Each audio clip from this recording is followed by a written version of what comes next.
Hello everyone, welcome to another Bible study, Bible lesson. Today we're going to be talking about Hanukkah. And if you're a Christian and you've ever read the Bible, you would understand that this is a huge part of our foundation of Christianity. Now, in our church, we are a Judeo-Christian church. But however, regardless if you're a Judeo-Christian church or not, if you are a Christian, you need to be aware of what Hanukkah is and the meaning of it. And so Hanukkah is observed for 8 nights and days, starting on the 25th day of Kislev, according to the Hebrew calendar, which may occur at any time from late November to late December in the Gregorian calendar. If you notice, the menorah will be lighted different times of the one year. It may be one time period, and next year is different. So it's according to the Gregorian calendar there. And so it's on the 25th day of Kislev. Okay, so the festival is observed by lighting the candles of a menorah that has 9 branches. I recommend that all Christian families get a menorah, have a menorah in your home, and not just celebrate Christmas, which is also celebrate Hanukkah. Although the Jews are the only ones that we see really celebrating Hanukkah, I think it's important that we also celebrate Hanukkah. And so on Hanukkah, the Maccabean Jews regained control of Jerusalem and rededicated the temple. Now we're going to let Rabbi Zalman talk to you and actually tell you this is the facts of Hanukkah. Listen to it. And I'll come back and speak again after the rabbi is done talking. So I hope everybody pays attention. Jews the world over will begin celebrating the 8-day festival of Hanukkah. We will celebrate by lighting a candle in our homes, with our families, for 8 days. For 8 consecutive evenings, we will light a candle, adding an additional candle on each evening. The story of Hanukkah is about a small volume of oil that was enough to burn for 1 day, but miraculously it burned for 8 days.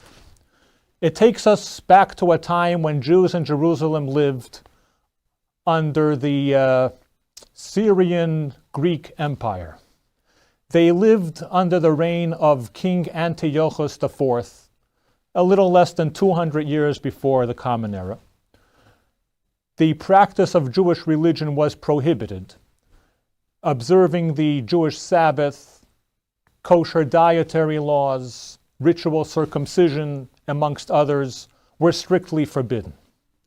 The Greek power was in control over Jerusalem, the city, and over the Jewish temple on the Temple Mount. But in the caves, deep in the hills of Judea, there lived a great Jewish leader by the name of Matisyahu.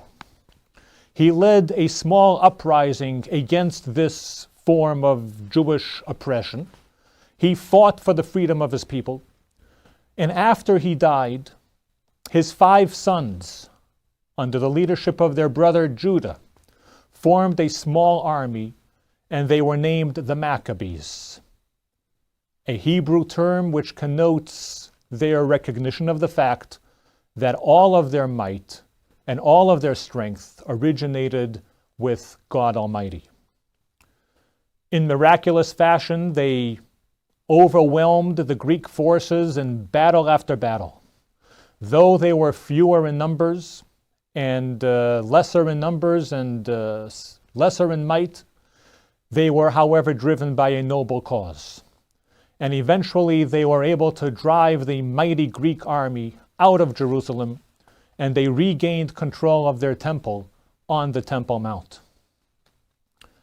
Amongst their first tasks of action was the kindling of the menorah, the candelabrum in the temple. This required the use of pure, untampered with olive oil. These were stored in jugs that were sealed with the personal seal of the Kohen Gadol, the Jewish high priest. However, in this case, the Greeks had shattered all of the jugs, broken all of the seals, and defiled whatever oil there was on the temple grounds. The Maccabees were able to find but one small jug that was still sealed with the stamp of the Kohen Gadol. Its contents were enough to burn for 1 day. But when they kindled the menorah, it continued to burn and burn and burn for 8 consecutive days, until such time that they were able to procure freshly squeezed olive oil.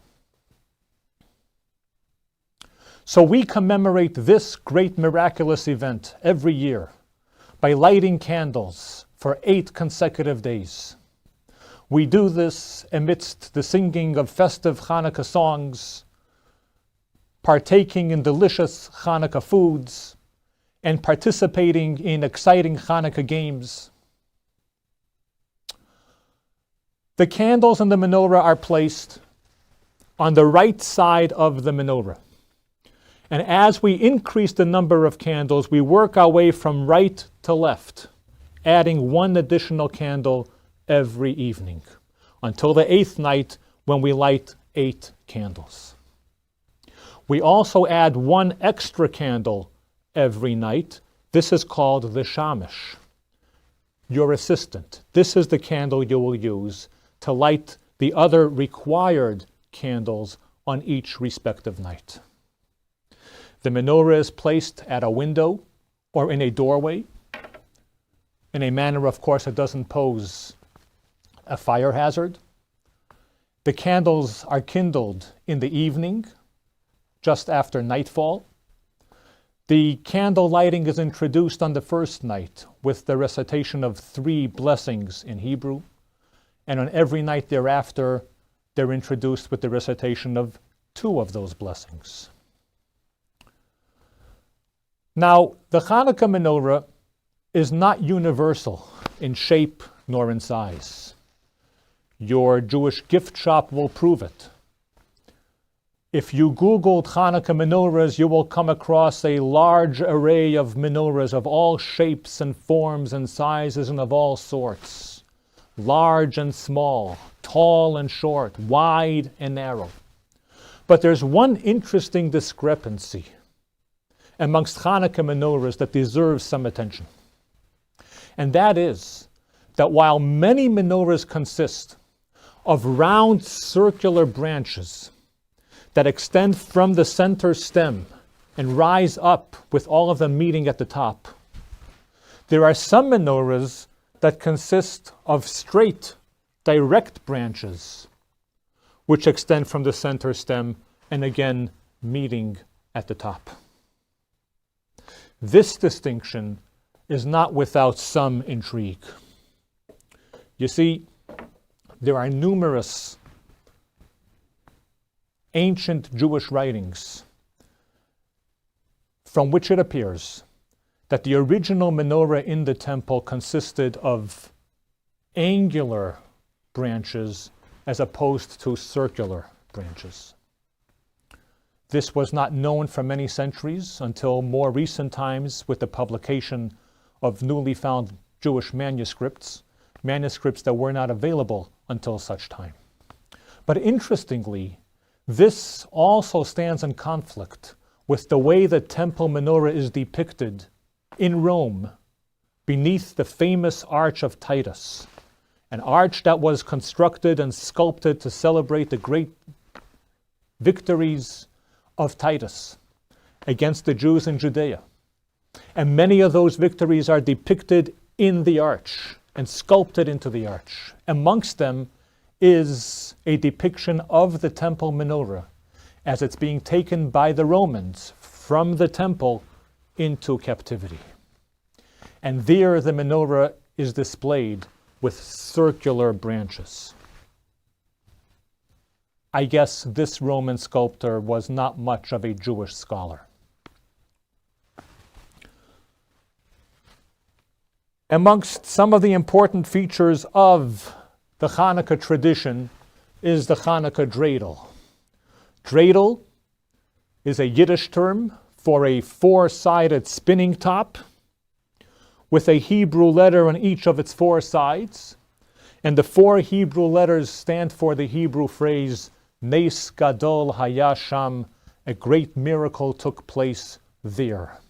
Those who are familiar with the Hanukkah games that are played with the Hanukkah dreidel will know that children always look forward to these games every year on Hanukkah. One of the more popular Hanukkah traditional foods is the Hanukkah latke. Latke is another Yiddish term for a potato pancake fried in oil.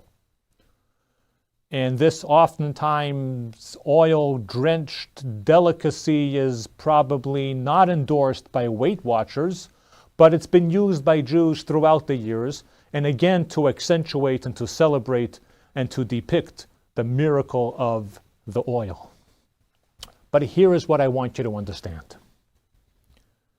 You see, in the Jewish way of thinking, nothing happens in a vacuum. Every event always has continuous ripple effects, which continue to vibrate and to magnify through time and through space.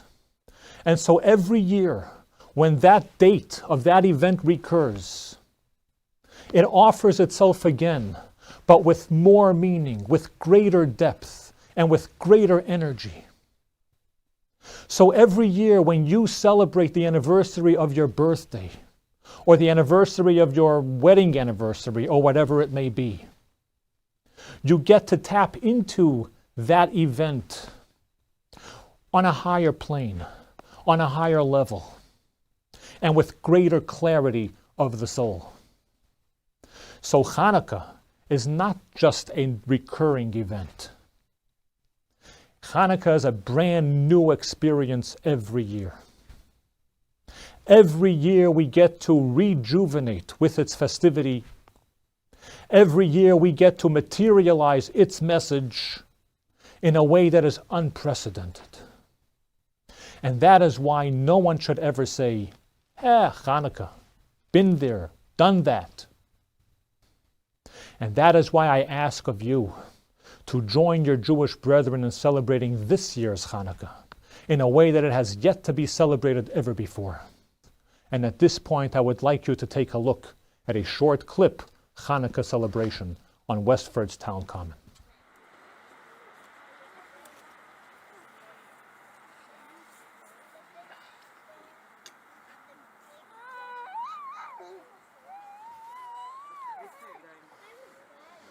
Okay, we'll recite the blessings now. Is everyone ready? Baruch atah Adonai Eloheinu melech haolam asher kiddushanu b'mitzvosav v'tzivanu lehadlik ner Chanukah. Baruch atah Adonai Eloheinu melech haolam she'asa nisim l'avoseinu bayamim hahem bizman hazeh.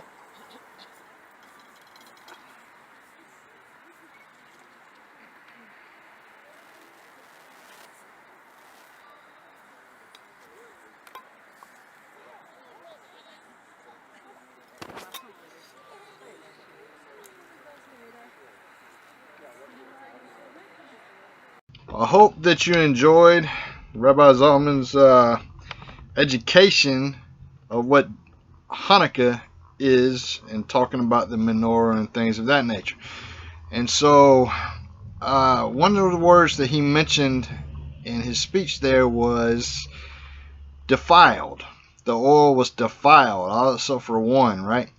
Sadly, most altars, now we're going to talk about altars, which is different from the oil, but most altars in Christian churches are always defiled. I have yet to see one altar within a Christian church, and keep in mind, we are a Christian, but I have yet to see an altar in any church that I've visited that has not been defiled. And so there has to be an understanding. Most of the brothers of the cloth, the preachers out there, they don't understand the importance of keeping the altar holy and not defiling the altar. They just want to jump up there, read from the Bible, and collect tithing. And so, but we have to be aware of the importance of not defiling the altar. And just in your home there as well, our recommendation is you take 10% of your home, have religious items there, have it to be undefiled, no shoes walking in that 10% of the area, and keep it for an area of prayer within the home. Now, we will be educating you on a lot of the traditions and ceremonies of the Old Testament, which would be, of course, the ceremonies in Judaism. And so I hope that everybody's enjoyed this. I hope that people will start celebrating Hanukkah as well, because if you are a Christian, you are not a Christian without the Old Testament, because there is no Christianity without the Old Testament. Again, Christ didn't come to the New Testament, yeah, but the foundation is the Old Testament. We cannot forget things.